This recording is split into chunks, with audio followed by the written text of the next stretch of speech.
लक्ष्मीच्या पावलांनी या मालिकेच्या आजच्या भागामध्ये आता कला स्वतःला निर्दोष सिद्ध करण्याचे प्रयत्न पूर्णपणे देवी आईवरती सोडून देणार आहे।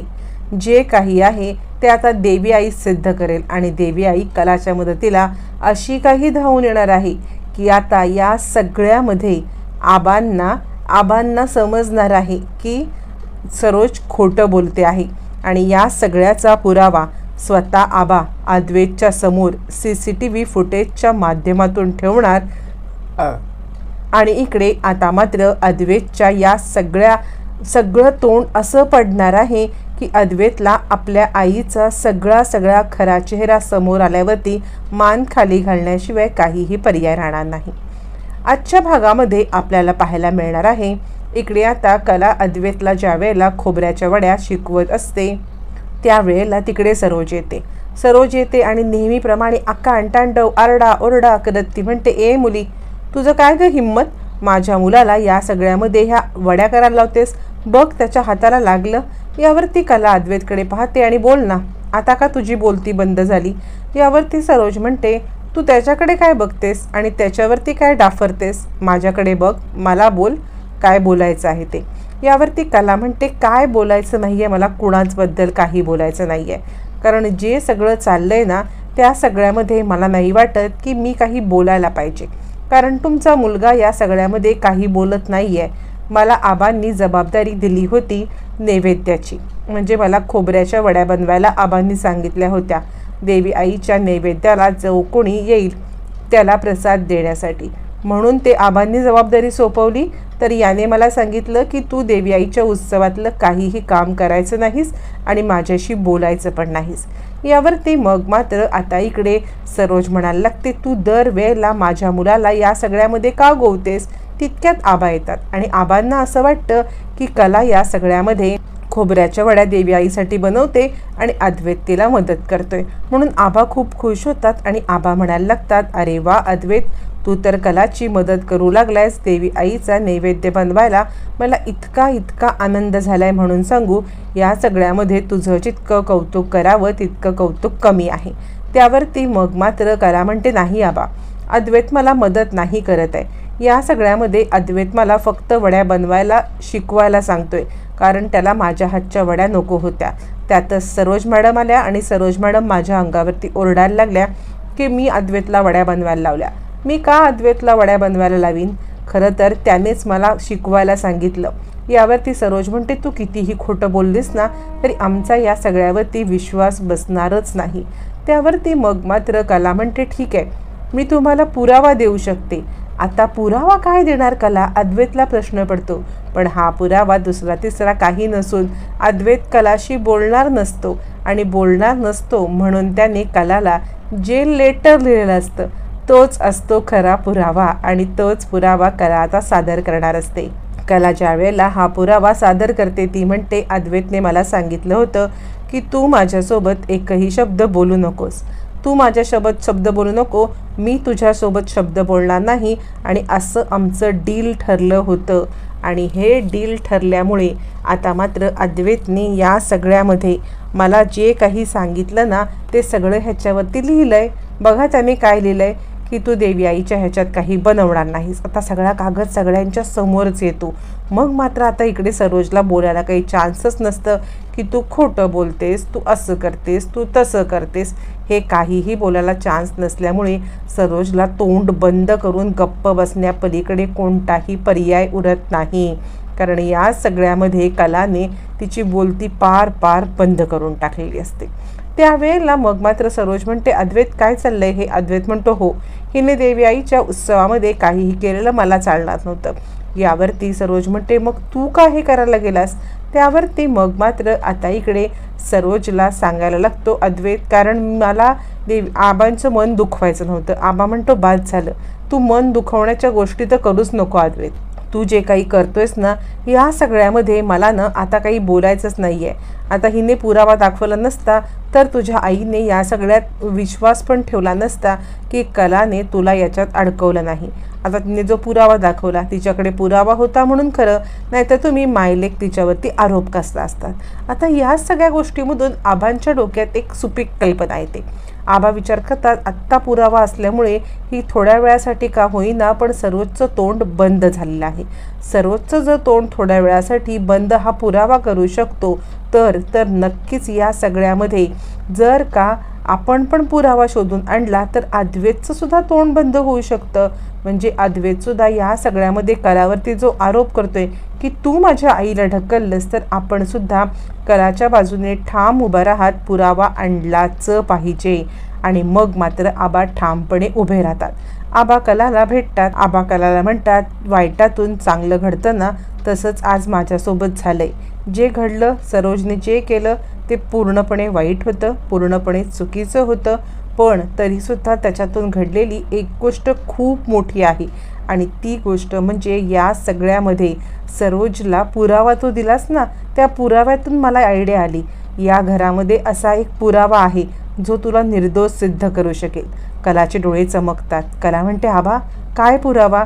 तुम्ही सांगा. कोणतीही अग्निपरीक्षा देऊन मला हे सिद्ध करायला नक्की आवडेल. कारण ना, मी जे चुकीचं केलेलं नाही आहे ना, ते मला सगळं ऐकावं लागतंय. आणि हे सगळं मला ऐकावं लागत असतानाच या सगळ्यामध्ये मला खूप त्राससुद्धा होते. म्हणून तुम्ही जर मला सांगितलं की काय पुरावा मी देऊ, ते मी द्यायला अग्निपरीक्षा तयार आहे. तरी मात्र आता इकडे लगेचच आबा म्हणायला लागतात, तुला अग्निपरीक्षा देण्याची गरज नाही आहे. आता अग्निपरीक्षा देणार ती म्हणजे इकडे सरोज. तितक्यात तिथे अद्वैत येतो. आबा अद्वैतला बोलवतात. अद्वैत आल्यावरती कला विचार करते, झालं आता याच्यासमोर कोणताही पुरावा द्यायला जायचं म्हणजे तर काही खरंच नाही आहे. याच्यासमोर कोणताही पुरावा द्यायला जाणं ही गोष्ट म्हणजे मूर्खपणाची ठरणार आहे. आबा म्हणतात, अद्वैत तुला माहिती आहे का, आपण ज्या वेळेला गणपती उत्सव करणार होतो त्याच वेळेला आपण इथे CCTV फुटेज बसवून घेतले होते. यावरती कलाला आश्चर्यच वाटतं. इतका वेळ आपल्या मनामध्ये हा विचार आलाच का नाही, किंवा इतका वेळ आपल्या मनामध्ये हेच आलंच का नाही की CCTV फुटेज आपल्या घरात आहेत ते. यावरती अद्वैत म्हणतो, आबा त्याचं काय? यावरती कलाला आता मात्र पाहत आबा म्हणतात, एक गोष्ट लक्षात ठेव, या सगळ्यामध्ये हे CCTV फुटेज बघून तू मला आत्ता सांग की कलाने सरोजला ढकललं होतं का? मला पूर्णपणे माहिती आहे कलाने ढकललं नव्हतं, पण मी त्यावेळेला बघितलेलं नाही आहे. पण हे CCTV फुटेज जर का तू पाहिलंस तर या सगळ्यामध्ये तुला समजेल कलाने ढकलले किंवा नाही, आणि हा सगळा वाद कायमचा मिटून जाईल. आता मात्र इकडे अद्वैतला हे सगळं सुचलेलंच नसतं. आबा म्हणतात, ज्याप्रमाणे सीतेने दरवेळेला अग्निपरीक्षा दिलेली आहे, दरवेळेला अग्निपरीक्षा देण्याची काही गरज नाही आहे. जर एक माणूस जर का एका स्त्रीच्या मागे भक्कमपणे उभा राहिला ना, तर कोणत्याही स्त्रीला अग्निपरीक्षा द्यायला लागेल असं मला वाटत नाही आहे. पण कला, तुझ्या पाठीशी तुझा नवरा नाही आहे, तरी तुझा हा सासरा आहे. हा सासरा तुझ्या पाठीशी आहे. कारण या सगळ्यामध्ये तुझा सासरा तुझ्या पाठीशी असल्यामुळे तुला कोणतीही अग्निपरीक्षा द्यावी लागणार नाही, असं म्हणत फायनली आबांनी या सगळ्यामध्ये आता मात्र अद्वैतला डोळे उघडलेले असतात. चल, आत्ताच्या आत्ता चल माझ्यासोबत, मी तुला दाखवतो. CCTV फुटेज बघायचं आहे, असं म्हणत आबा अद्वैतला घेऊन जातात. सोबत कलाला पण घेऊन जातात. आता अद्वैतच्या मनामध्ये धडधड व्हायला लागते, नक्की काय खरं आहे? CCTV फुटेजमध्ये नक्कीच हीच खोटं बोलत नाही तर मग आबा बोलले असते, मला आई बोलली असती ना, आई मला बोलली असती की या सगळ्यामध्ये आई मला बोलली असती की तू हे सगळं, म्हणजे तिने धक्का दिला नाही. आई खोटं का बोलेल असा अद्वैतला अजूनही विश्वास असतो. तोपर्यंत इकडे ह्या जोडगोळीचं ठरतं की आता आपण चांदेकरांची पूर्णपणे प्रॉपर्टी लाटायची. आता इकडे राहुल आणि नैना यांची हातमिळवणी होते आणि राहुल नैना यांची हातमिळवणी होऊन यांचं आता ठरतं की आपण चांदेकरांच्या म्हणजे आपण अद्वैतच्या साईडने राहायचं आणि अद्वैतला साईडने राहत आता आपण या सगळ्यामध्ये कलाला पण जिंकायचं. कला आणि अद्वैत दोघांचं मन जिंकून या घरामध्ये आबांच्या नजरेत चांगलं व्हायचं. कारण कलासोबत चांगलं वागलं तर नक्कीच आबांना या सगळ्यामध्ये आता आपण चांगलं वाटू असं वाटतं आणि त्यामुळे मग मात्र आता इकडे दोघंही जण ठरवतात किती काही झालं तरी सुद्धा आता आपण अद्वैत आणि कला यांच्या गुडबुकमध्ये राहायचं. हे सगळं ठरल्यावरती दोघं जण कला आणि अद्वैत यांच्यासोबत चांगलं वागत सरोजचं भांडं फोडण्यासाठी ते पण सामील होतं. त्यावेळेला आबा म्हणतात, चल राहुल, आपल्याला CCTV फुटेज बघायचं आहे. राहुल म्हणतो, कसलं CCTV फुटेज?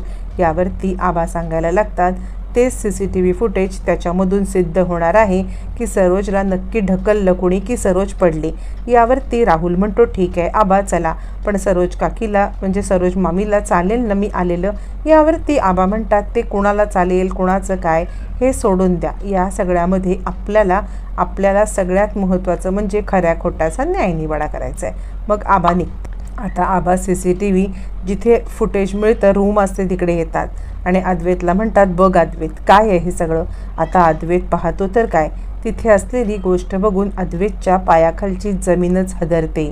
या सगळ्यामध्ये अद्वैतला जी गोष्ट पाहायची नसते तीच दिसते. कराने धक्का दिलेला नसतो.